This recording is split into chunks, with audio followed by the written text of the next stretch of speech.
I'm excited this morning because we've got two very special guests with us, good friends of ours, and they've come and this whole series that we've been talking about is tight like family, and today we're going to hear from a family's perspective how important God is in their family, how important their family is in their family, and how important their church has been to their family. And this is a very special couple with a story that none of us would sign up for. We would not choose this path that God has laid out for them. But I can tell you, it's been such a blessing to watch how ministry has blossomed out of a tragedy, and so many positive things. So many lives have been changed through the work of a young man, and then a very special parents to go along with that young man. And so let me introduce you first this morning. John, come on up.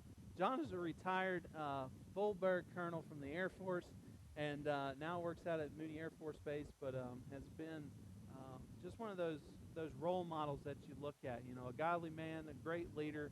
As a former Air Force guy, I don't have to salute him anymore, so that's good. But just a good all-around guy, and married to an amazing lady, Tammy, his wife, and they have three children. One you'll hear about today in James, but also a very special young man, John, and then Chickadee, and so Lindsay, their daughter, and just these kids have been great. Their son is a lawyer, graduated, and has passed his bar and is practicing now, and Lindsay's doing something, running up in D.C., running the country, I guess. But just a special family, and I'm just going to turn it over to John this morning. And thank you so much, brother, for being here. And we love you, and we can't hear what you got to tell us. Thank you.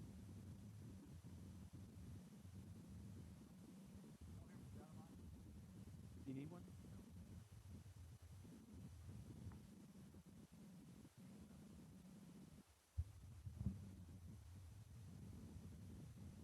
Well, thank you for the opportunity to be here today. Uh, as we talk, I'm falling apart. As we talk about family, and it's kind of appropriate here as being here for the Lord's Supper, and as we talk about family, being tight like family, the memories we make as a family, and we took communion today, it brought back one of our favorite memories. James had accepted Christ at a young age, and he was very excited about his first opportunity to have communion.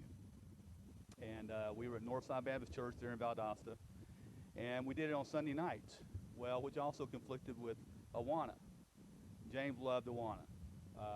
James's favorite part of Awana was game time.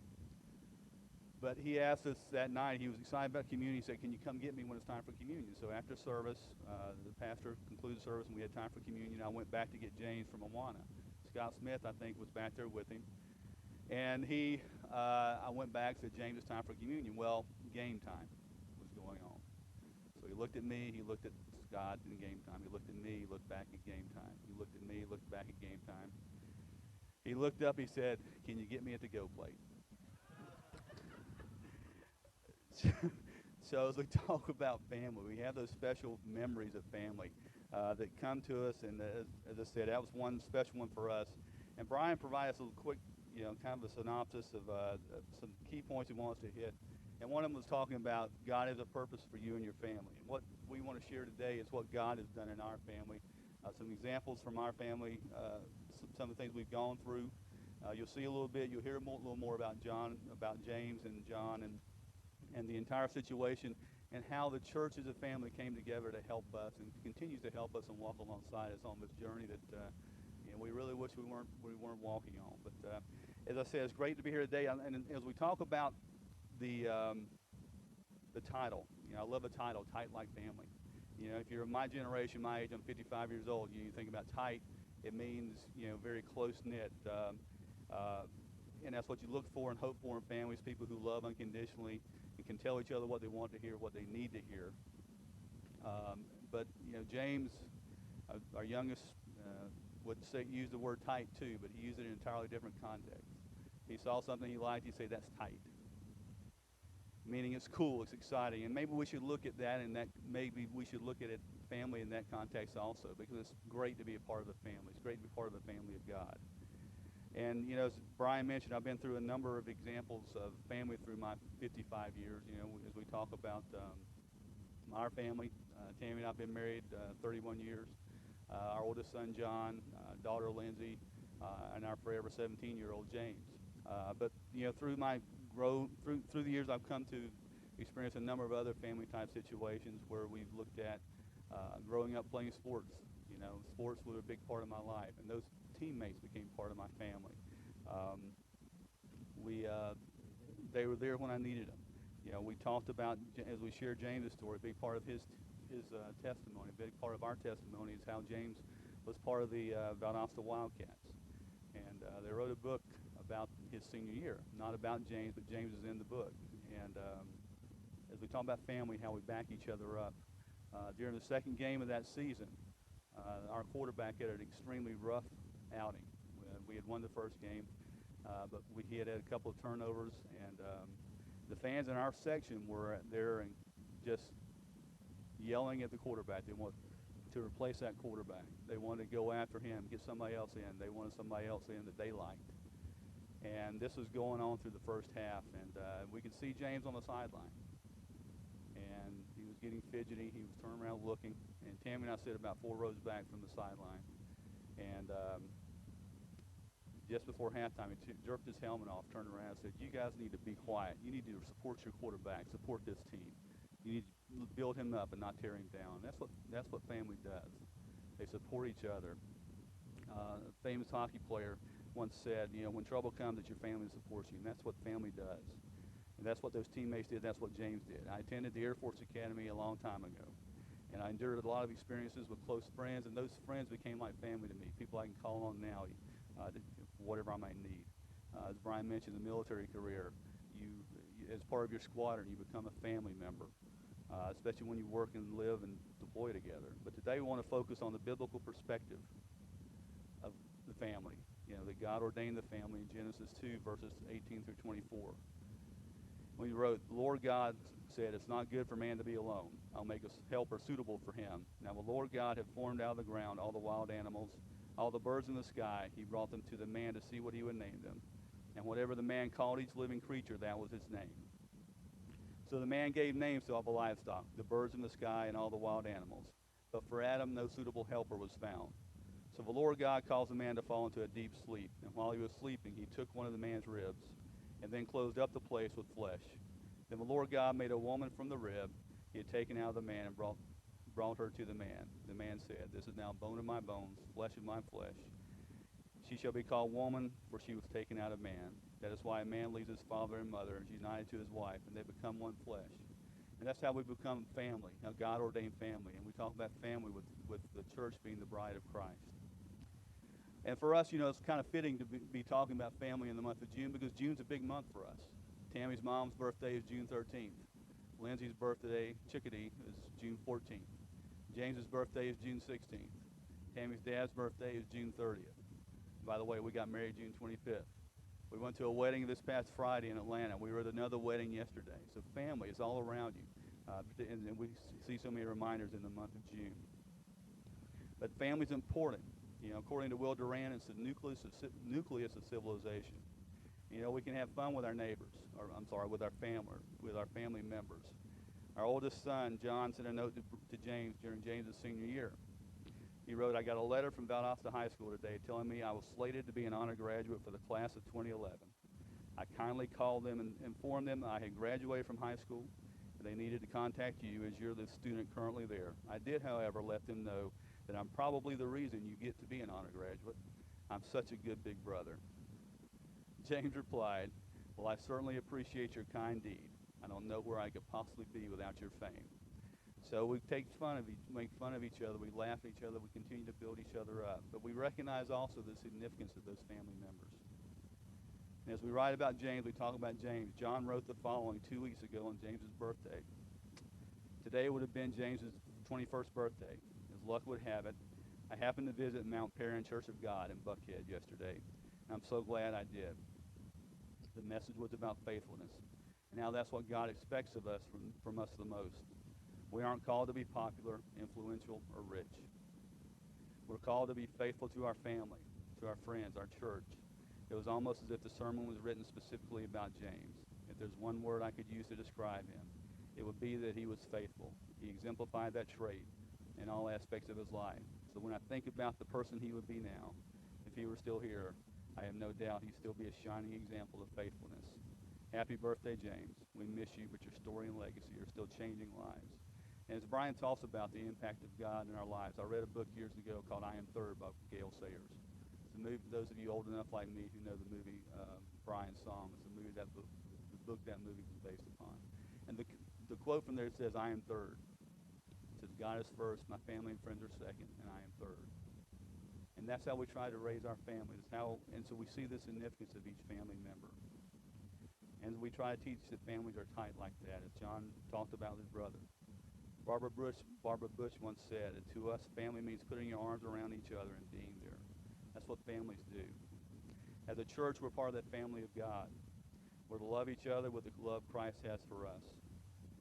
I went to the Crosspoint website yesterday and describes our church as a faith family with a vision to reach our city, as Brian talked about today, as we talk about the Unseen Project, as we talk about the man on the front porch this morning. The Focus on the Family website had this posted yesterday. Let's be honest with ourselves. When you're the product and have the support of a strong family under your wings, you'll be better equipped to handle that curveball that life blindsides you with on any given Monday afternoon. Life becomes more fulfilling and easier to bear with a strong family to hold you up. That's what family does. And that's what we're supposed to do for each other, because it's not always easy as a family. We've been through good times, been through bad times. Frank Knox, who's a former Secretary of the Navy, once said, God didn't intend the human family to be wafted to heaven on flowery beds of ease. There will be bumps along the way, but God's there, family is there, that family of Christ. And that family should grow. It's a beautiful thing to see that family grow. And the best example I see of how people reach out to others is through our youngest son, James. But even he missed opportunities. A missed opportunity led to his writing the words of a clock is ticking. 219 words that tell you everything you need to know about living a life sold out to Christ. About being a good family member, trying to expand that family. A schoolmate was killed in a car accident during James's junior year, and this young man had been placed in James's path numerous times. And James shared his faith freely, but he never taken the time to ask that young man where he stood with Christ, where he stood in his walk. Was he part of that family of Christ? After the crash, James was devastated and wrote the following words: take time to love someone, today, tomorrow, for the rest of your life. Because when that unexpected day comes, they pass on. You'll be left wondering what you could have done better, how you could have made them feel more welcome, and show that you do care for them. Don't wait until it's too late like I did. Show the love that Jesus has for you to everyone you see. Let your heart break for what breaks his. Christ is enough. Let him show you life. You never know who he may touch through you. It's so sad it takes a tragedy like this to understand how our days are numbered. Only he knows. Keep your faith in him. He'll bless you beyond belief. Our job is right now, this very second. And so often God gives me a little nudge towards someone, and I put it off until the next, and then the next, and then the next. Stop stalling. God put us on this earth for his glory and not ours. And so many times, things I do point back to me and my stupid self-righteousness. So do something with me, everyone. If this just touches one person, I'll have done my job. Don't stall. Judgment is a heartbeat away. Now, these words are a major part of James's story about of his legacy and about our family and what our family's gone through and leads up to these now past 3.5 years that God has walked with us through. This church has helped walk us through. And this next video will show, it's called Still Making a Difference. And that's what we think what we know James's life is still doing. So we'll show the video, and Tammy will come up and share. You see, we were a family of 5, and we're still a family of 5. But one is physically not with us anymore. One phone call on the afternoon of January 15th, 2011, began a 17-day odyssey that's now 3.5 years. That phone call came from the mom of the young man that James had gone duck hunting with that morning, his new passion. the thing that he loved to do was go hunt ducks with his friend, Drew Pipkin. Drew is a part of this story only because God chose Drew to be a part of this story. Of all the friends that James had, of all the people that he could have been with that very last day, God chose Drew. Drew was across the pond in the duck blind, waiting in the water for his friend to come back. And he waited and he waited, and he even told me right at the beginning, he said, I was beginning to get mad at James. I was like, James, what are you doing? I'm cold. I've been out here for a long time. Didn't have his phone. Drew didn't have his phone because he had dropped it in the water the week before, so the new rule was whoever was in the boat had all the cell phones. So James had his phone and he had Drew's. And Drew said as he stood there, he began to make out the boat coming out of some weeds and moving further and further out. It was spinning. And James wasn't in it. And he said, I pretty much just went crazy. He said, I didn't know what I was going to do. He was so far from shore. And he sat there and watched an empty boat spinning. He shot his gun, he yelled, he did everything he could for about 2 hours. And finally, neighbors heard him and headed down that gravel road to check on him. Right behind a shareholder that is our neighbor in town that was going down. He just said for some reason he felt the need to check his boat. Odd in the middle of January when it's cold. But the neighbor said, we think somebody's in distress. And so Dean called the game warden, and the two of them went out. They called 911. They went out and they rescued Drew, who was hysterical. I mean, can you imagine? You've got two people that you go with, and only one's being brought back, and you're still watching that boat because it's still spinning. It was full of gas. Have to ride by and see that boat empty. So Kim calls us, and we head down to Lake Park. We're coming from two different parts of town because I was out with my mom. And so we met up right at the entrance into Ocean Pond. And I jumped into the truck with John, and we rode down that gravel road that became our home for 17 days. And I'll never forget that first time driving down that road. There was this sense of peace and calm that had descended on that place in the midst of a lot of activity. By then, the Sheriff's Department, Georgia State Patrol, ambulances, there were a ton of people. I saw none of them. I only wanted to see Drew. I only wanted to talk to Drew. And so it seemed like we waited for an eternity. It was only probably about 5 minutes. But Kim came over to us. And the first thing I said to Kim was, Kim, can I talk to Drew? And her response to me was, of course you can. She didn't not one time say, now what are you going to say to him? Because he is really in bad shape. That's not what she did. Of course you can. And we started heading down to catch up with Drew. And Dean Blevins is walking back up because he's just gotten back, and they put Drew in a warm car. And Dean looks at John as the two of us are making our way down. And Dean said, John, are these your people? He said, Dean, it's James.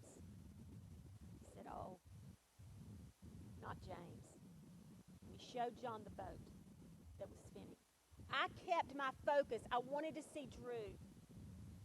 God's presence was on that place because I'm telling you, the reaction that I normally have when something happens with one of my kids is I shoot first and I pick up the pieces later and hope to make up for it. But I didn't even know what I was going to say to Drew because God was lining that up. We make our way down. Drew gets out of the car. He's shivering. He's cold. He's devastated. And he's apologizing, saying it's all his fault. And all I can say is that God put a cover over my mouth, and my first words to him were, Drew, I don't know what happened out here today, but I know whatever it was not your fault. That can only be the presence of God. And you know, for the record, when James was recovered, 17 days later, without a scratch, without a mark, I praised God that I didn't destroy Drew with my words that day. Because in the end, it would have destroyed me if I had placed any blame at all on that young man. How good God was to me to give me the ability to see that this plan that he has opened up, that this ministry that he's given us is bigger than what any one person could do. And in a little while, when we were down there, and I don't even, I remember a lot of what happened, but that first day, there were hundreds of people that showed up. They found out very soon, with social media, it's very easy to get information. And hundreds of people were down there, combing the woods, doing everything they could. And in a blink, they begin to realize and fear the worst. I will tell you something about Crosspoint Church. Tell you something that Crosspoint did. Crosspoint showed up, and they were there very early in everything unfolding.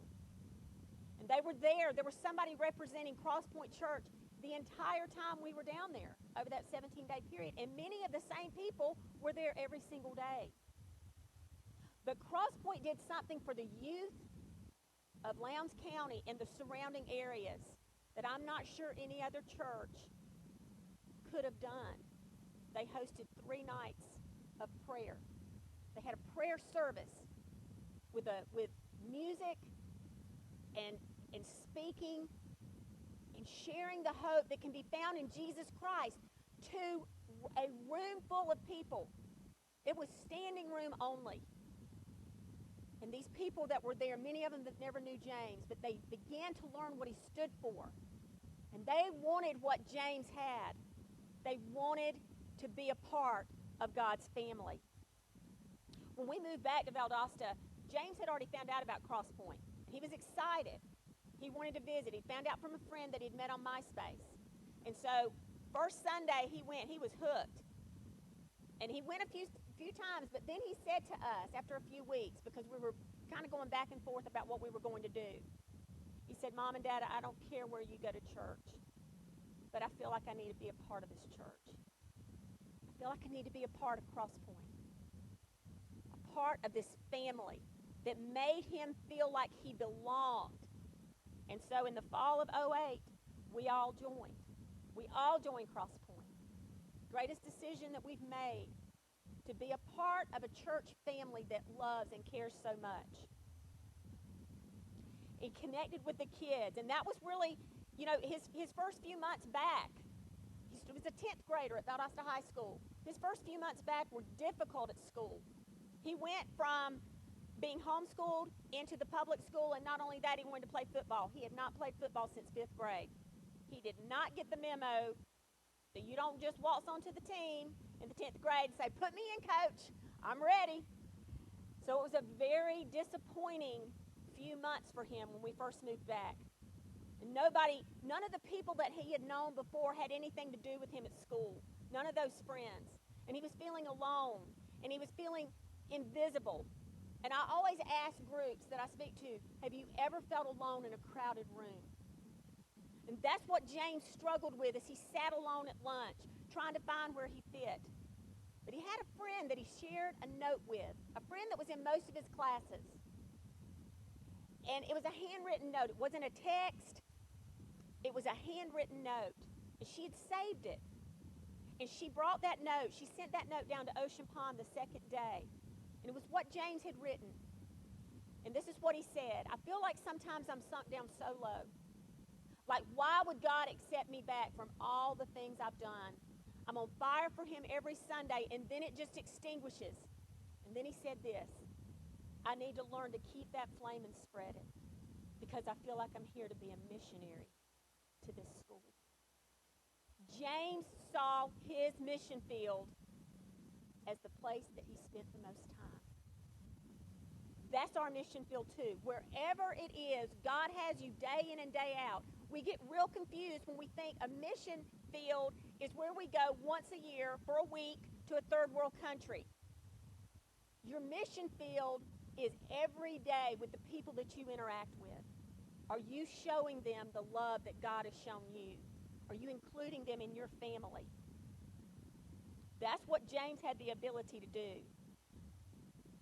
James tangibly lived what the greatest commandment is. In Mark 12, verses 28 through 31, the teachers of the law were asking Jesus about the importance of the commandments and which one was the most important. He said, one of the teachers of the law came and heard them debating. Noticing that Jesus had given them a good answer, he asked him, of all the commandments, which is the most important? The most important one, answered Jesus, is this. Hear, O Israel, the Lord our God, the Lord is one. Love the Lord your God with all your heart and with all your soul and with all your mind and with all your strength. And the second is this. Love your neighbor as yourself. There is no commandment greater than these. Those two things. You have to do both. Loving God is not enough. Loving God and then the extension and showing of that is how you react and treat others. James went to student life in 2010 and student life in Daytona. And he came back. And he came back on a Friday or Saturday, but he went to football practice. Now I'm jumping ahead. Now we're at his senior year. He didn't play football his junior year. His senior year, he's playing football. And he comes back from student life, and I mean, he is powered up. He's ready to go. And he's telling everybody. He's telling Pastor David, he's telling Brian, he's telling Michael Buffalo, he's telling anybody that will listen to him, this is my year. I'm going to impact the kingdom like never before. So he goes back and he talks to Coach Gillespie, and he said, Coach Gillespie, at the end of football practice today, I want to share my testimony. Now, as John says, I never played football, but I was in the band, and we worked hard too. But with the football team, when it was time for a break and it was time for them to go home, they wanted to go home. And they said, Coach asked them to huddle up, and all of a sudden James walks up, and they were like, oh, good grief, what is he going to do? So James gets up, and he shares with passion what God had done in his life. And he shared that Jesus was the answer to whatever problem that you have. Who does that? Someone living radically for Jesus Christ. And he put it into practice. It was more than just words for him. As he went out with his interactions with people, he made a difference. There was a young man that was in 9th grade when James was a senior. And this is just a simple story. But James was running one way in one direction to class, and this other young man who James did not know was going the other way. This young man has stated, it was the worst day of my life. I didn't know what I was going to do. He said, I was not doing well in school. I was struggling. He's got a brother that's handicapped. There were a lot of things that were going on. James didn't know any of those things. He saw the desperation in his eyes. And this young man said, as we passed each other in the hall, we looked at each other at the same time. And he said, James crossed the hall and looked at me and said, whatever you're dealing with, you can trust God. That's loving someone like family. The story that we tell often is Heike's story. Heike was a young lady who was struggling, about to drop out of school, to the point that she was in the office signing the withdrawal papers. And James walks by. I know why James did not tell me this story. Because the minute he said he was in the principal's office or even in the office area, I would have been more worried about why he was there and not this story. So, he just said, I don't want to bother it. I don't even want to stir her up. So, but Heike shared this story with us. And she said, I was done. I turned 17. I knew I could quit school. I was tired of people telling me what to do. And, that's a long road if you're at 17, you're tired of people telling you what to do, because that's the rest of your life. Somebody's going to be telling you what to do. But she said James walked by and stuck his head in and said, hey, what you doing? She said, very flippantly, I'm quitting school. She said, the next thing I knew, he was dragging me out of the counselor's office, and she's little. And James was like 6'2", and he's looking down at her, and he said, you're not giving up on anything. You're not quitting school. If I have to stay here and tutor you for hours a day to get you caught up, I will, but you're not quitting. And she said James was so relentless that she just finally said, okay, I won't quit. But she said, I'm telling you, I had no intention of going back. By the way, it was January 14th. That was the day before James went missing. She woke up in the afternoon to a text that said James was missing. And she said, she said, I pretty much just had a nervous breakdown. She said, but I knew what I had to do. She re-enrolled, and she graduated on time with her class. And she wrote on James's wall 3 weeks before graduation. She said, James, I've never kept a promise in my life, but I made you a promise that day. And in 3 weeks, I'm walking across that stage, and I'm going to be a high school graduate instead of a high school dropout. I hope I made you proud. And the story that John shared about the football team, when he jerked his helmet off, we're sitting around a lot of people that are very passionate about the Cats. We're passionate about the Cats. But I knew James was getting ready to snap. I knew he was, I could see the fidgetiness. I knew he could hear. Most people block that out. Football players block out. James didn't block out anything, except my yelling. He did block that out a lot. But I saw him when he was, I told John, I said, John, he's getting ready to do something. He's getting ready to say something. I don't know what. And about that time when he jerked his helmet off and yelled at the crowd, do you know there was not one bit of fear in him? You know who was scared? We were. We were, because they knew. So about a couple minutes afterwards, somebody turned around and they said, what was your son's number? 23. Yeah, that was him.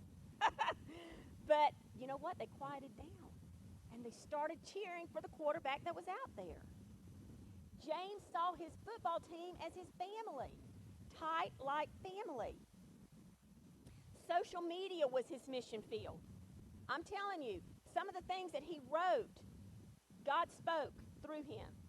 June 23rd, 2010, he wrote, may my voice and my gifts be a beacon of light that illuminates him. I love this. I found this one last night, November 7th, 2010. Thanking God for Crosspoint Church. We are his portion, and he is our prize. Family. I couldn't find the date for this, but I know this is on his wall, and I shared it a couple of weeks ago. He just simply wrote, Jesus, with a greater than sign, Jesus, greater than everything. ERRRTHANG. Jesus, greater everything. I think that should be our little mission statement on Crosspoint's website. What James did, and I could stand here all day. I know we got to go home. I could stand here all day and tell you how he tangibly put his faith into practice, how he made a difference in the lives that he encountered, how when every person that walked away from him, they could walk away feeling better about themselves and not worse. That's a gift. That's a God-given gift. I'm going to close with this. Being part of the church, the family of God, Crosspoint, it's given us the strength to face whatever comes our way and stand against whatever the enemy throws at us. It gives us the ability to say what James said, and I'm going to close on these two posts. One's lyrics, and the other is something that he wrote, and then we're going to show the last video. I found this last night, too. I'd never seen this before. They say a family that prays together stays together, and one that walks apart just falls apart. So together we stand, divided we fall. Let's move. Yes, the birds left the nest. I'm all grown up, got to fly with the rest. Best of the best is what we strive to be. A legacy is what we're trying to leave. And on July 29th, 2010, coming back, getting off that high from being at Student Life, James wrote this. Man, I want the devil to know I've been around. He's 17 years old. He just turned 17. Man, I want the devil to know I've been around. I mean, he's caused me enough trouble. He's caused me enough grief. When I leave this place, I want the devil to say, thank God they put that man in the grave. He's caused the kingdom of hell too much trouble already. That's our mission. Our mission is to go out and shine for Jesus Christ. We're going to close with the legacy video, and then we'll turn it back over to Brian. Thank you.